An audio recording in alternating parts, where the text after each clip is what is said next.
Welcome, and good morning, everyone. Good morning. I am Jill Rose, your worship associate for today.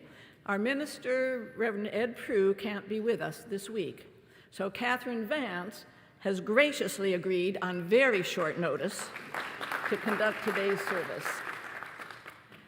Catherine is a candidate for UU ministry who will graduate from Iliff School of Theology in Denver next May. She is currently interning at the UU Fellowship of Galveston County and is also an interfaith chaplain for the UTMB hospital system. And she spoke, Catherine, I think you spoke here this summer on at least a couple of occasions, so we welcome you back. For the rest, thank you for being here with us, whether you're joining in the pews or online. Our announcements. Each Sunday, members of our lay pastoral ministry team, we call them LPMT, just to be, now you're in with the in crowd here, is here in the sanctuary during and after the service to listen to any immediate pastoral care needs or assist you with connecting to additional pastoral support if you would like. You can tell members of the LPMT by their yellow name tags. And there are people here in the sanctuary this morning, so look for a yellow name tag. Oh, and here, raise your hand, stand up, whatever makes you comfortable. Yes, thank you. If you're on the team, you'll be available to talk to the folks in the event that today's service or anything else in your lives is causing them concern, and people can identify you. Any visitors who may be among us in person this morning are invited to fill out our yellow card, a yellow visitor card, which should be in the pews in front of you, and so you can receive more information about Emerson and all of our activities. You can place it in one of the offertory baskets at the end of this, during the offering or after the service, and be sure to fill out both sides. That's very helpful to us so we can help you better. Welcome to Emerson. We are delighted you are here. And now, please enjoy our prelude as we begin our... You're right. And you know what? Thank you. I highlighted this, folks. I highlighted this. It's that kind of day. Thank you, Jill. Wow.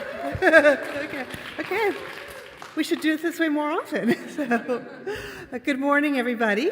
And for anyone who doesn't know me, I'm Alejandra Posada. I'm the chair of the Stewardship Committee this year, along with the fabulous Lori Hammonds.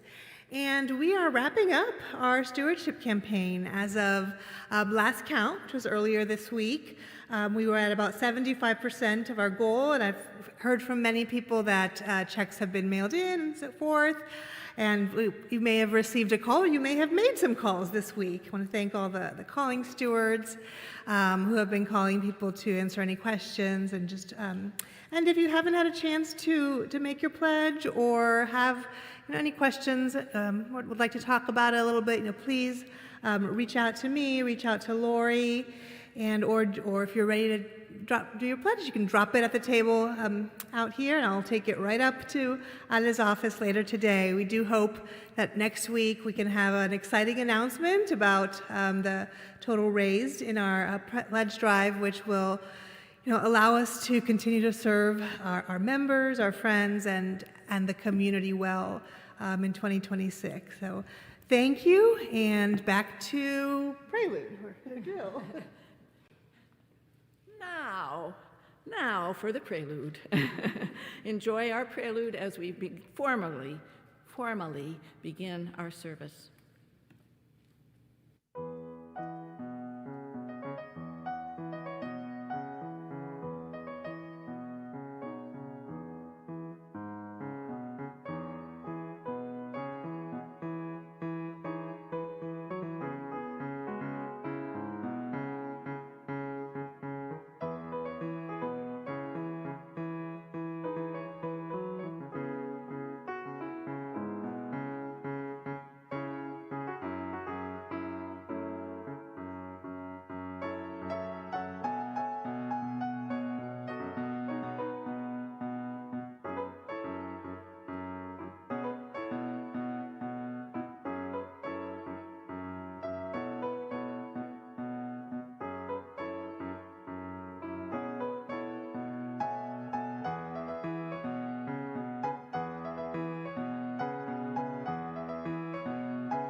As we gather in community, we look within ourselves and to each other for strength, restoration, and inspiration, so that as we journey together, we catch the spark of the eternal Spirit, and we will light up from our chalice flame from that spark.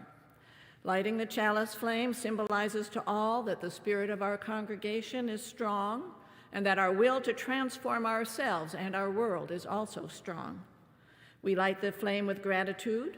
We light the flame in memory of all who have gone before, in honor of all who are here now, and with joy for all who are yet to come. As Leah Olive lights our chalice flame here in the sanctuary, I invite those of you joining us from home to light a candle as well, or a chalice of your own. Our chalice lighting words for November come from Friedrich Nietzsche. Friedrich Nietzsche was a German philosopher who lived in the second half of the 19th century. In 1869, aged 24, Nietzsche became the youngest professor to hold the chair of classical philology, the study of classical Latin and Greek text, at the University of Basel. Plagued by health problems for most of his life, he resigned from the university in 1879, and in the following decade, he completed much of his core writing. During his working years, he wrote 29 books, including Thus Spoke Zarathustra, from which this quote is taken. So, a long quote, you will see. I would only believe only in a God who could dance. So as we work to create a beloved community, we welcome all who would join us in building a better world with more love, more justice, and more peace. We welcome all who would join us in growing in mind, heart, and spirit. We welcome all who would join us in tearing down systems of oppression of all kinds. We welcome all who would join their purpose to ours in a loving spirit of right relationship. So please join me in our traditional opening words of welcome, and the words are on the screen. Whoever you love, wherever you are from, wherever you find yourself on your life's journey, whichever your pronouns, whether you've walked in or rolled in or dialed in, whomever you love, you are welcome here. So with our chalice lit and our welcome extended, we now invite all those here who would like to attend their religious education groups to go off and be with their group. And I've seen a couple of kids along the way, but maybe they've already gone that way. And now we will have our presentation of this week in Unitarian Universalist history with Richard Cummins. Thank you, Jill. Good morning. Good morning. From Frank Schulman's unbelievably complex and complete book on UU history, I've selected a few items for this week. On the 28th of October in 1858, Charles Francis Potter was born in Marlborough, Massachusetts.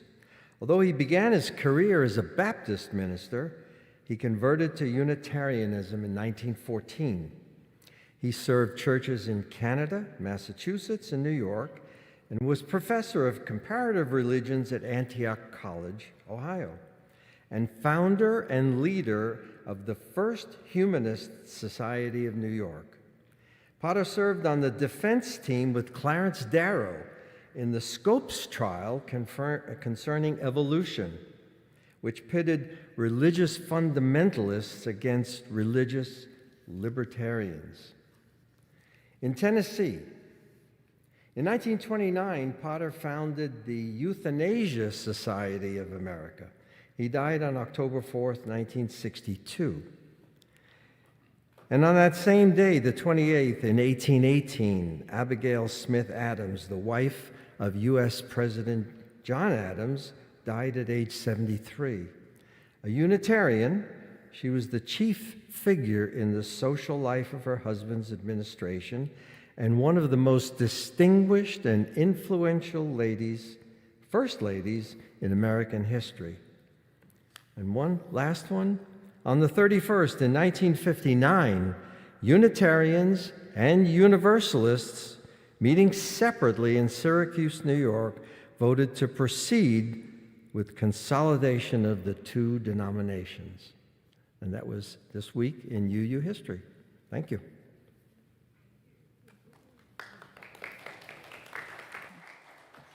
Well, each time we're gathered, we also hear words from one of the 6 sources of Unitarian Universalism. Well, my talk this morning is about transformation by sacred journey, about pilgrimage. And so I chose a responsive reading from Walt Whitman.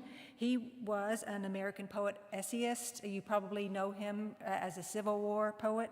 He is considered one of the most influential poets in American history, and he's in the lineage of transcendentalism, Emerson, Thoreau, all of those people, and is often called the father of free verse. And so his work was kind of controversial in his time, particularly his collection, Leaves of Grass. And so I invite you to read with me. It's number 645 in the gray hymnal, and you can read the italicized words. Afoot and light-hearted I take to the open road, healthy, free, the world before me.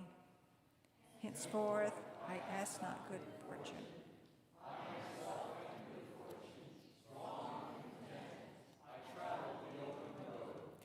I inhale great draughts of space. The east and the west are mine, and the north and the south are mine. All seems beautiful to me. I can repeat over to men and women. You have done such good to me. I will do the same to you. Whoever you are, come travel with me. However sweet these laid-up stores, however convenient this dwelling, we cannot remain here.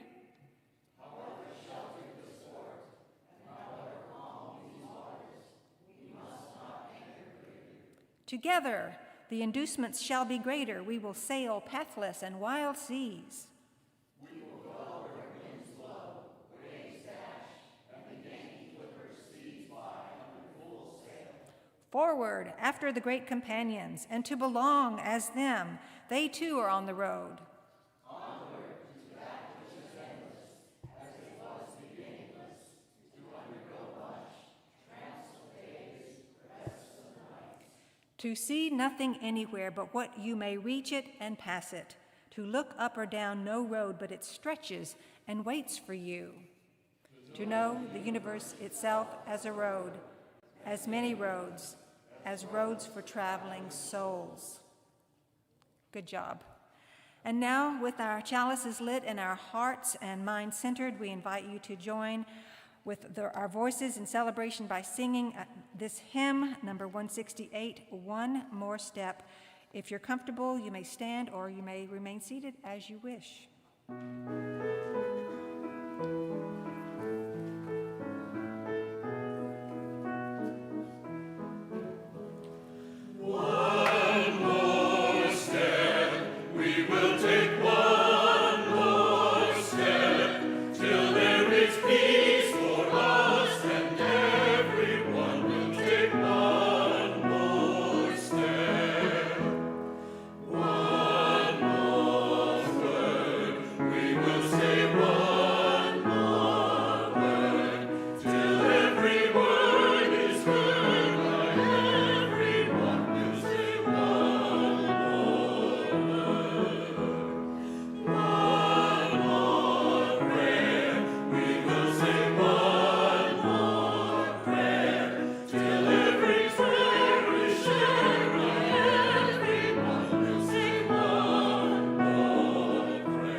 Emerson collects an offering each week, like many other communities of faith, but our offering is not for our church. That's what the stewardship campaign is for. Our church is supported by the annual pledges of our members. We collect our Sunday offering to give to others because we know that giving is both transformative spiritual act and an important way to live our values. 75% of today's offering will go to our November Share the Plate recipient, Plant It Forward. Plant It Forward offers economically disadvantaged refugees an opportunity to become self-sufficient through growing, harvesting, and selling their organic produce. The organization secures land, trains and mentors farmers, and facilitates sales to local markets. After a year of training in gardening, as well as in business practices, each farmer is loaned land for their own urban farm to sell under the Plant It Forward brand. Plant It Forward facilitates 22 locations and creates markets for the farmer's produce. The remaining 25% of today's offering will go to our wonderful community partner, Interfaith Meals on Wheels program, which uses our donations to provide meals to thousands of Houston's homebound seniors each and every day.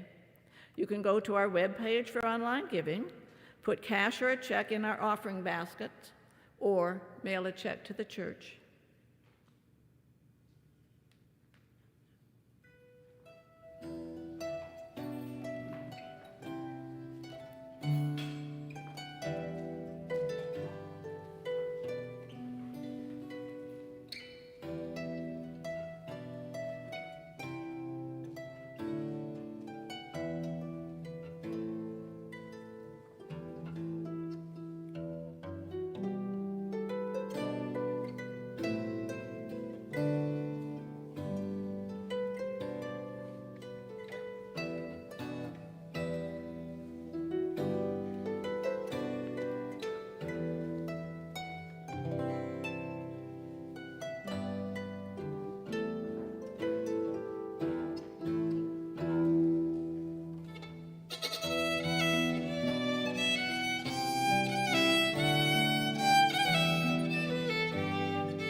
Well, my reading today is more a story for all ages, and it comes from a book by John Lewis. How many of you have heard of the great John Lewis, civil rights leader?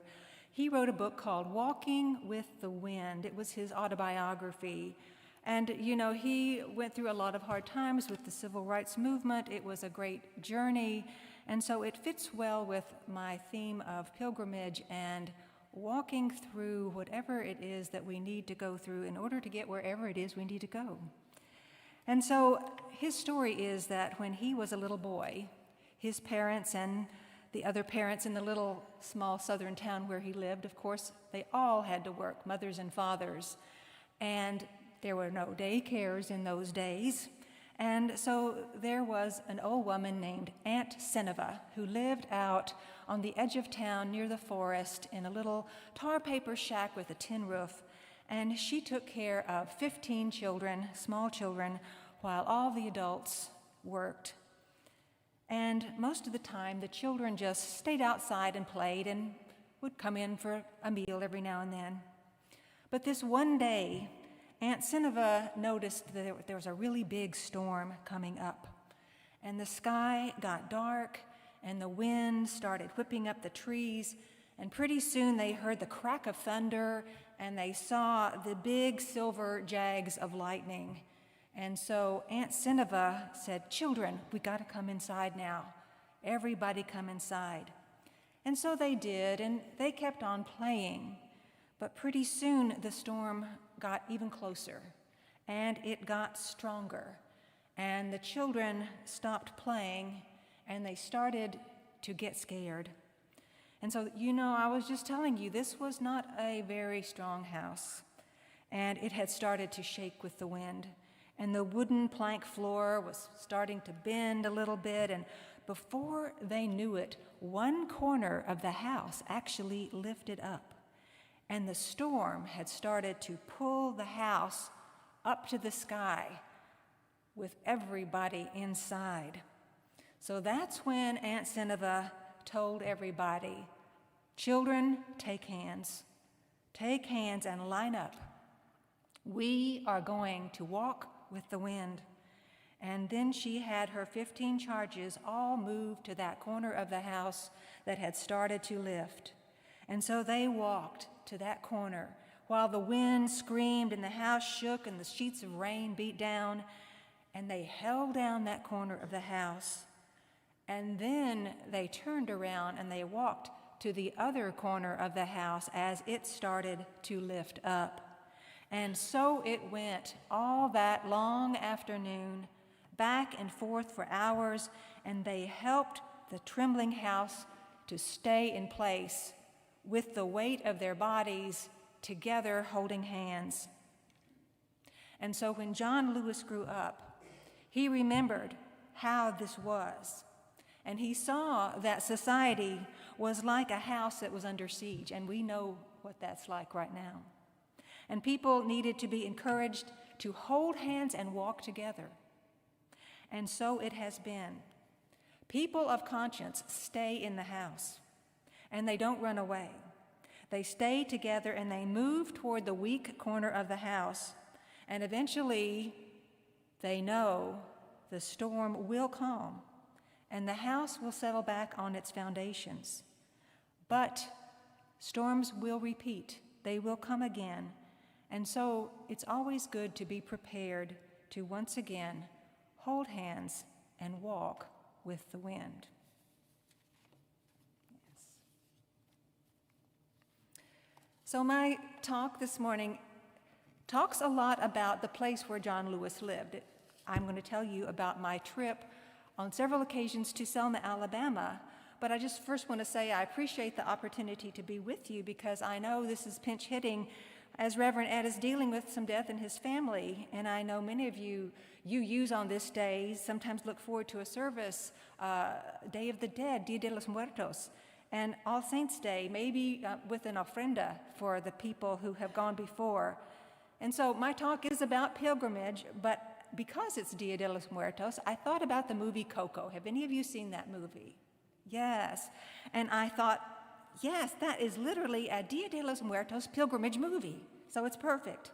And it's about a boy who takes a trip to figure out why he is the way he is and connect with those who have gone before.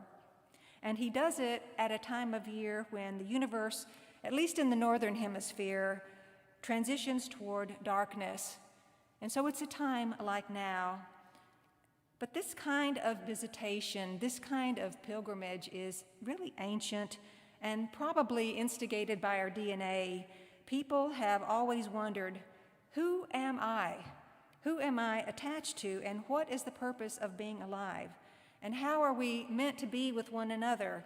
So in Coco, without exactly knowing what he's doing, this boy is looking for his ancestor who loves music because someone has stolen music from his family life and he needs to reconnect because he knows that he feels the song within himself.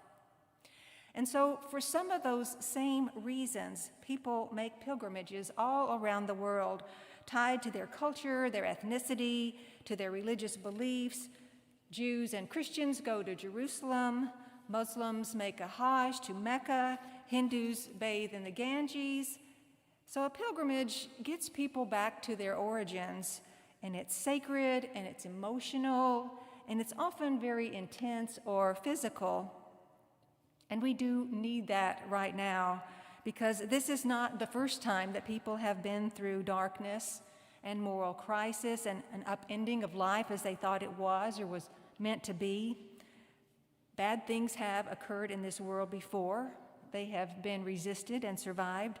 And so pilgrimage now also happens because there are places in the world that became sacred, that because when struggle arose, a powerful energy rose up through the human spirit to hold the arc of the universe in a positive, loving direction. And there are locations that have become iconic because they carry the weight of our ancestors, the power of transformative historic events. Not just Jerusalem or Mecca or India, but places like Concord, Massachusetts, or Wounded Knee, or Normandy in France, Stonewall perhaps, but also places that we're from Mexico, from Vietnam, from Scotland, from Afghanistan. And we have predecessors who have been through things and who spoke up, who stood up, who didn't give up, and who fought at those places. And so knowing about them helps us to remember the courage that they had, and we draw strength and inspiration from their history. As Unitarian Universalists, we hope to respond to the challenges of our time, not only with integrity, but with similar bravery as things unfold. Because there is power in placing our bodies where we can stand very close to that originating energy, to where the eternal asserts itself in the physical world, places where breakthroughs happened. In such places, we feel that unfettered presence of whatever it is we call the divine. And sometimes we find that a particular place is just calling us heart and soul, and we need to go, and we need to connect there.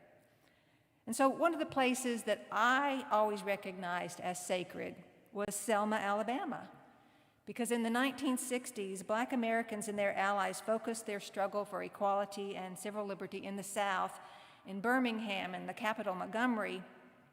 Well, I grew up not too far from there in Middle Tennessee, and I knew that there were Black children my age who were not allowed to go through high school. They had a school in the town in the 60s, but it only went through the 8th grade, and it was a very rundown school. And so as an adult, I always hoped to make a little pilgrimage to Selma to honor the freedom fighters and remember their accomplishments. But life was really just busy, and I never got around to it. But in January of 2017, I was called to go to Selma in a way that I really couldn't turn away from or deny any longer.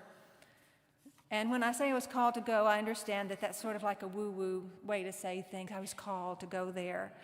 But just hear me out.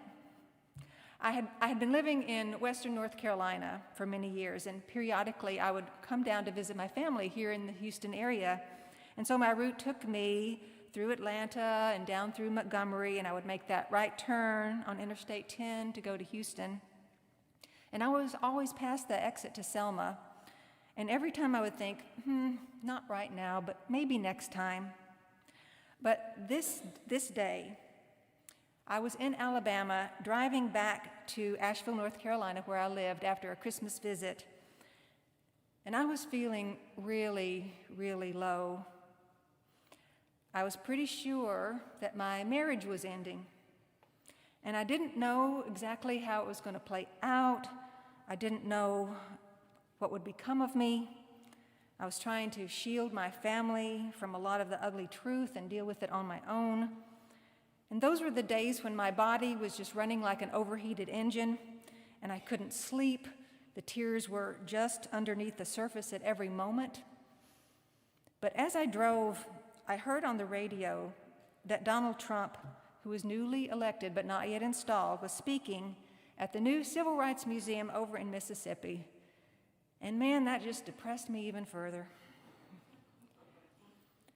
And so as I made my way, the temperature started to drop and it began to snow, which it rarely does in the deep south, and the roads were really getting icy. And just then I saw flashing lights, and some Alabama state troopers were throwing up signs saying they were closing the interstate. And there was a big red detour arrow pointing me to an exit. And when I looked at where I was being sent, I saw that it was the road to Selma, and that I was at last going to take that long overdue pilgrimage. And so I definitely did feel that, laughable or not, there was a divine intervention. And through the pain that I was in, I began to get excited because I was being called to go to Selma, and I was going to stand in the presence of all that overcoming energy, and I was going to walk the Edmund Pettus Bridge where John Lewis and the freedom fighters had clashed with the police and where they were beaten up, but still strode arm in arm toward Montgomery, saying yes to the fight and singing for joy. So when I got into town, it seemed slow, it seemed ordinary. It was like it was still 1963. I parked inside of an old Rexall drugstore with an old neon sign, and the air was freezing, and there was a thin blanket of ice and snow on the ground. And I walked down the street and up the incline toward the top of the bridge, crying a little. And when I got to the top, I looked out over the cold river and then down the road into the distance toward Montgomery. And I just stood there for a while, just grieving. And I grieved for myself, and I grieved for the nation and all of our failures. And I thought about all the problems of my life and how daunting as they seemed, they were nothing in comparison to what the people here had been through. Look what they did, I thought. Look what they overcame. And I was moved and I was humbled by their example as I remembered it. And it was a very sacred watershed moment for me. And being there helped me to know that I was going to go forward and that things were going to happen for me that never would have happened otherwise. And so I hope that you can think that now as we face whatever pilgrimage lies ahead for us, that something amazing is going to happen that never would have happened otherwise, despite the pain that we're in. Well, the simplest definition of a pilgrimage that I can think of is that you take your body to a place that has some existential importance. And as a result of that trip, you learn something that transforms you. We often think about a pilgrimage as a huge undertaking. It's maybe a lot of planning, it's expensive, like people talking about walking the Camino de Santiago in Spain. Usually in a pilgrimage, you're walking through a physical experience, you're maybe getting exhausted, but you also have this awareness that the spiritual doesn't exist in just the abstract, because what is holy can be felt in your body. And when you make a pilgrimage, you're going in search of that, to really feel it, to make the holy take its place again in us, or maybe take its place for the first time. And so to take a pilgrimage means that you leave home and you go somewhere and you come back more complete. And so you may find yourself in a place that is utterly strange to you, but you hope to recover something that was missing and bring that back to your everyday lives. So a pilgrimage is a journey that you take with both curiosity and with humility, so you can explore the intersection of the universal and the human. Well, one of the themes I wanted to explore in my pilgrimage travels, as well as in my ministry, was this theme of separation.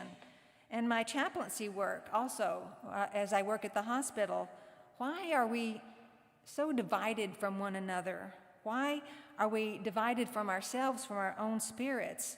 And what do we need to do to bring about connection and reconciliation? Well, I wanted to know myself better, know what I was made of, and so I have taken smaller pilgrimages on my own. I went to Avery County, North Carolina, which is a county up in the uppermost part, mountainous part of the state.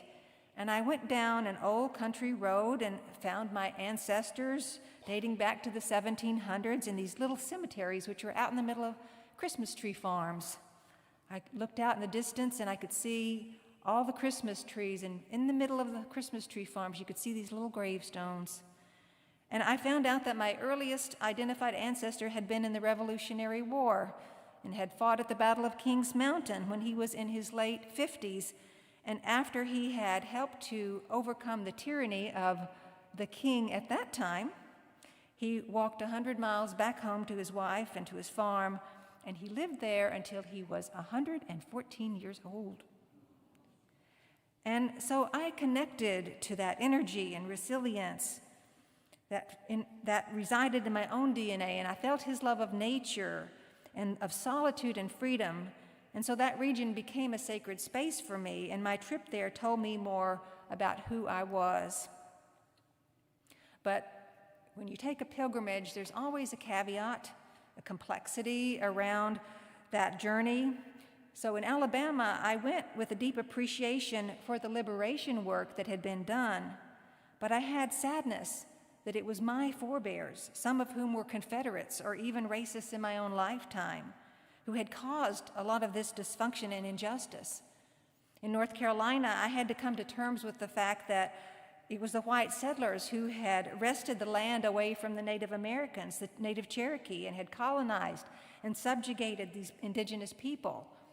And so I had benefit from wrongdoing, and I was complicit with that over the course of time. And so when you travel, there's always something that you need to heal. There's something that you need to own. And so in pilgrimage, we welcome these opportunities to explore our failings as well as our victories. Well, 2 years after I made my own pilgrimage to Selma, I went back intentionally with an interfaith group of 10 women from the Houston area on a symbolic pilgrimage of reconciliation, solidarity, and hope. And so what I had done all by myself turned out to be just the first step of a longer journey. And so we were you, and we were Christian, and we were Jewish, and we were Muslim, and we were white, and we were black, and we were brown. And we lived together and traveled together. We stayed in an Airbnb in Montgomery for 4 days, and we ate together, and we shared recipes, and we shared stories, and we sat in circle to teach one another about what our lives were like, what our beliefs were, and what pain we had been through, and about what we struggled with, and how our cultures and faiths had helped us to negotiate what the world had thrown at us. And we went to Martin Luther King's parsonage. We went to the Legacy Museum, where there are these huge hanging tombstones. Have any of you ever been there? I recommend it if you have never done that, because you will see these big stones hanging from the ceiling, and each stone is a county. And on the stone are the names of people who were lynched. And so I found Harris County.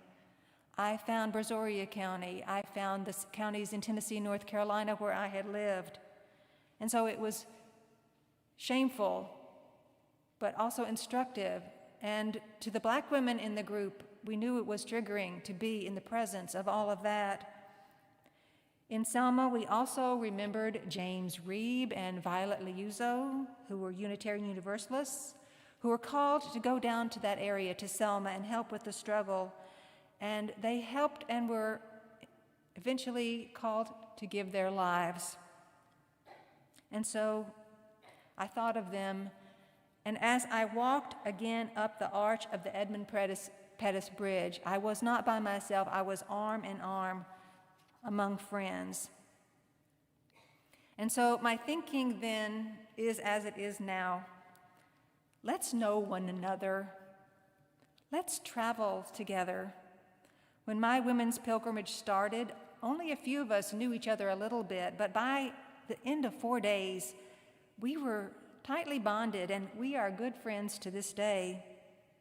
So you may also go and gain inspiration, perhaps even to places where our predecessors have gone before, to Transylvania, where Unitarianism was first accepted by a government as a valid faith, and where there was even a Unitarian king at one time who legislated religious tolerance. Can you imagine? And where young Unitarian women fought and defended the churches while the elder women stayed inside and prayed and placed their very bodies in defense of their beliefs. So I have more pilgrimages that I plan to take, places that are not yet sacred but that need to be, to the border. The border is literal or metaphorical, where immigrant families are living in fear and deprivation, struggling in the limbo of what's legally allowed or prevented, to school board meetings, to speak freely on behalf of transgender children and separation of church and state, or about the practice of banning books or manipulating science and sex education. My presence and your presence there are little pilgrimages that will make these locations sacred. We go to sacred places for inspiration and to strengthen our resolve, but these pilgrimage destinations were once just unrecognized places where ordinary people stood on their sure faith in what was right and sacred, and they used their voices and they set aside their anxiety and fear in favor of some unshakable truth about how we ought to be living. And so right now, we are called to recognize that what we do now in these hard times will inspire the travelers of the future. As things unfold in the next year or years to come, let us find our energy and our bravery, knowing that our congregations and our communities will look back and see whether we, in the spot where we reside, responded to the call of our times. On our pilgrimage to Selma, we went to 3 different churches, places that started just as little small-town gathering places for congregations, but they have taken on national significance because of the role that they played during the civil rights era. And they're not outstanding to look at, it's what the people did. The church members persisted through oppression, through hardship and grief, despite circumstances that became tragic and difficult. We went to the 16th Street Baptist Church, where 4 little girls were killed by a white supremacist bomb. We went to Brown's Chapel in Selma, where the Freedom Marchers started on the road to Montgomery, and we sang hymns with a woman who had been a teenage freedom fighter. Pilgrimages help us move through periods of grief and pain and recover who we are and what we can become. And through it, we fiercely claim our ability to live in our compassion and in our strength, because pilgrimage acknowledges that both and, that fear and the grief alongside the possibility for transformation and love in the future. And so remember the sacred spaces that we now hold within our friendships and within our congregations. Pilgrimages remind us of our covenants of commitment to one another, of our unshakable principles and values, of our bonds and the wisdom and resources that we bring to one another in the places that we live. Well, when I was first called to go to Selma, I knew that I was entering a time in my life when I would be unmoored, and everything was going to be very new and very strange. And like right now, I was on a trip somewhere. And it initially looked like I was on a journey to pain and disintegration, like some of us feel right now in this country. But what I realized is that no, I was on a journey to become my best and my truest self. And I was on my way here. And so are we all in this moment. So we're in a time right now when much is painful and unsolved, and our first impulse might be to just shut down or run away.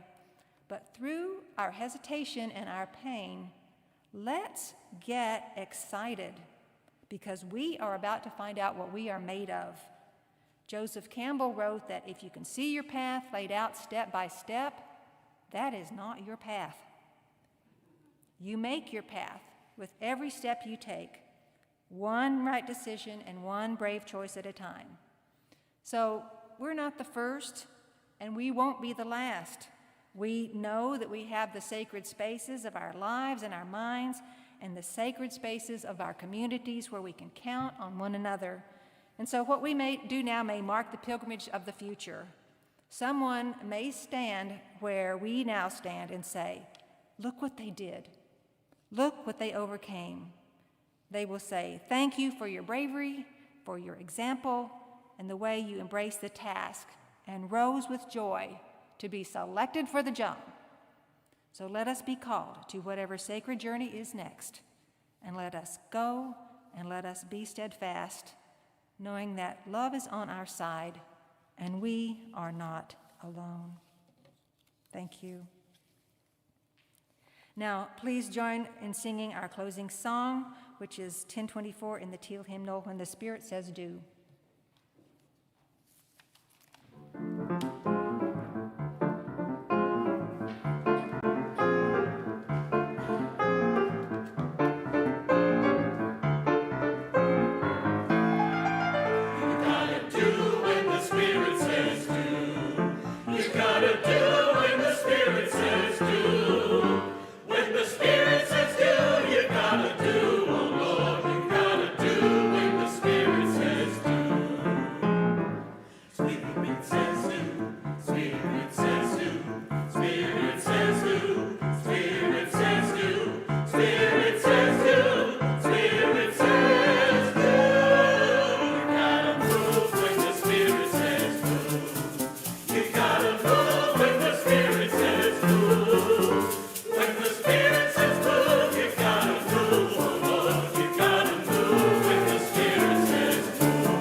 We're moving with the Spirit here today.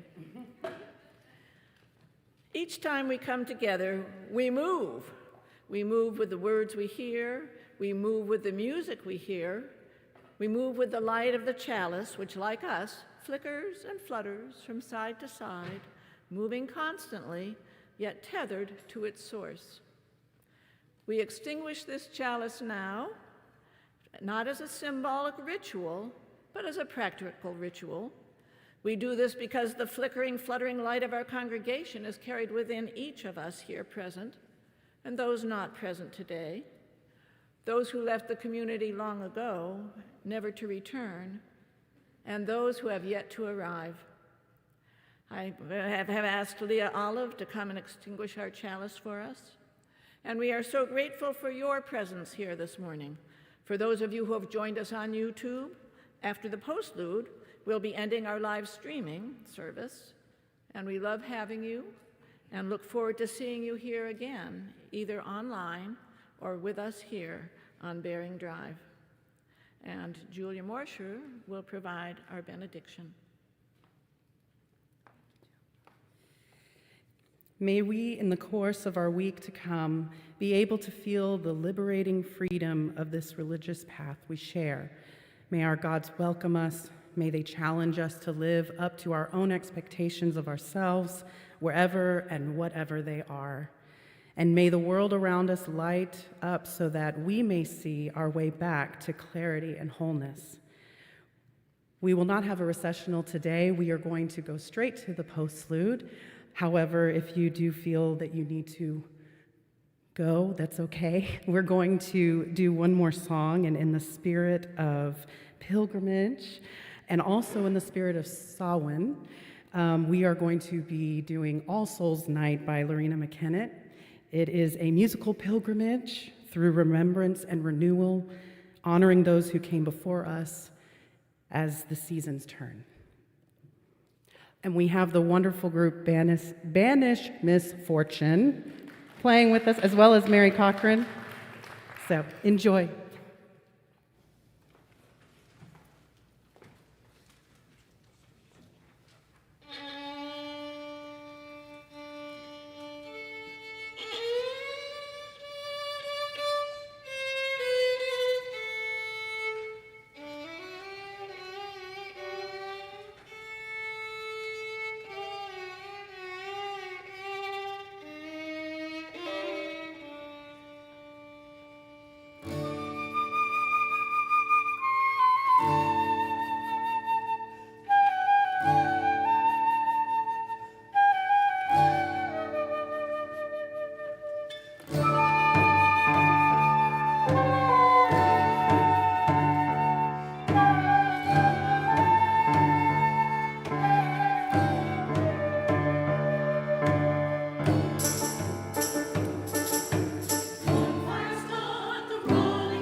Have a great Sunday, everyone.